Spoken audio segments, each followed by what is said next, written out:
दोस्तों, आपने ये तो सुना ही होगा कि अगर धरती के अलावा किसी और ग्रह पर जीवन की कल्पना की जा सकती है तो वो है मंगल ग्रह। और ऐसा नहीं है कि सिर्फ धरती पर ही जीवन पनपता है। विज्ञान की माने तो हमारे असीमित ब्रह्मांड में कई ग्रह हैं जहाँ पर जीवन की कल्पना की जा सकती है, पर हमारा अभी तक उस ग्रह तक ना पहुँचने का कारण है कि हमारे पास अभी उतनी एडवांस टेक्नोलॉजी मौजूद नहीं है। पर आने वाले कुछ सालों में इंसानों के लिए ये पता लगाना भी काफी आसान होगा। और कई वैज्ञानिकों का तो यह भी कहना है कि जब धरती पर जीवन मौजूद नहीं था, यानी कि जब धरती पर लावा की बारिश होती थी, तब उस समय पर मंगल ग्रह का वातावरण हम मनुष्यों के लिए जीवन के लायक था। मतलब कि तब उस समय पर मंगल ग्रह पर लाइफ मौजूद थी, पर इसका अभी तक कोई ठोस सबूत नहीं है। तो चलो इन सभी चीजों के बारे में इस वीडियो में जानते हैं, तो वीडियो में लास्ट तक बने रहना। तो दोस्तों, ये बात तो हम सब जानते हैं कि हर एक ग्रह का जन्म उसके तारे से होता है, और हमारे सोलर सिस्टम में सभी ग्रह सूरज से ही जन्मे हैं। और सूरज काफी गर्म सोर्स है, तो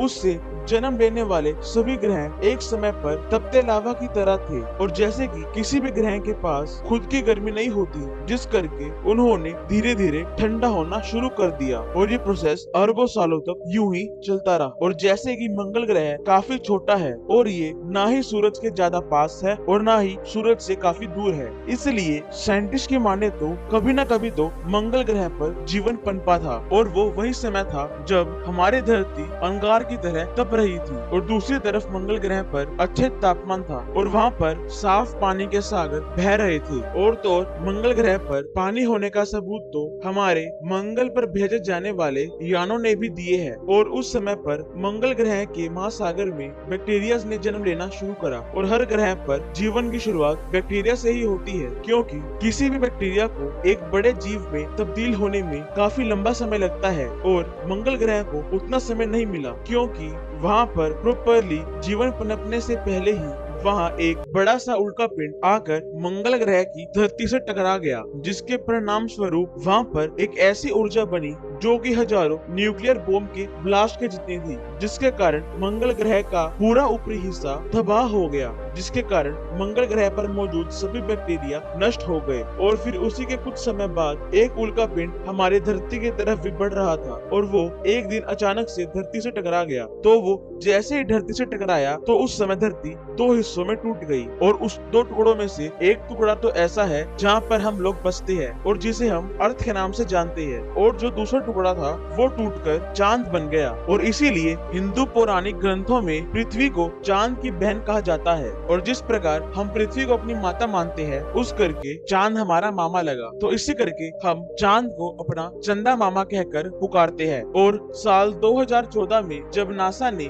मंगल ग्रह पर अपना रोवर भेजा, और जब उस रोवर ने मंगल ग्रह की तस्वीर ली, तो पता चला कि मंगल ग्रह पर ऐसे पत्थर मौजूद है जो कि हजारों सालों में पानी के अंदर रहने के बाद ही बनते हैं, जिसका मतलब है कि कई एस्टेरॉइड्स टकराने के बावजूद भी मंगल ग्रह पर लिक्विड फॉर्म में पानी मौजूद रहा। और आपको बता दें कि मंगल ग्रह पर कई ज्वालामुखी है, तो जब ज्वालामुखी ने पानी बाहर फेंकना शुरू किया, तो वो उस समय बादल की फॉर्म में बन गए, जिस करके वहाँ पर बहुत ज्यादा बारिश हुई। और फिर एक समय आया जब वहाँ पर वापिस से जीवन पनपने लग गया, और फिर ये वापिस से जीवन पनपना भी ज्यादा समय तक नहीं रहा, क्योंकि वहाँ पर मौजूद माइक्रोब्स के कारण मंगल ग्रह का टेम्परेचर घटने लगा, क्योंकि मंगल ग्रह पर उस समय मीथेन की मात्रा बढ़ने लगी, जिसके कारण वहाँ पर मौजूद पानी बर्फ बन गया, जिस करके वहाँ पर मौजूद सभी माइक्रोब्स कूल डाउन हो गए, और मंगल पर जीवन पनपना बस एक कल्पना ही रह गई। और दूसरी तरफ गर्म तपती धरती अपने माइक्रोब्स के कारण इस गर्म तपते लावे का टेम्परेचर कूल डाउन होने लगा, जिस करके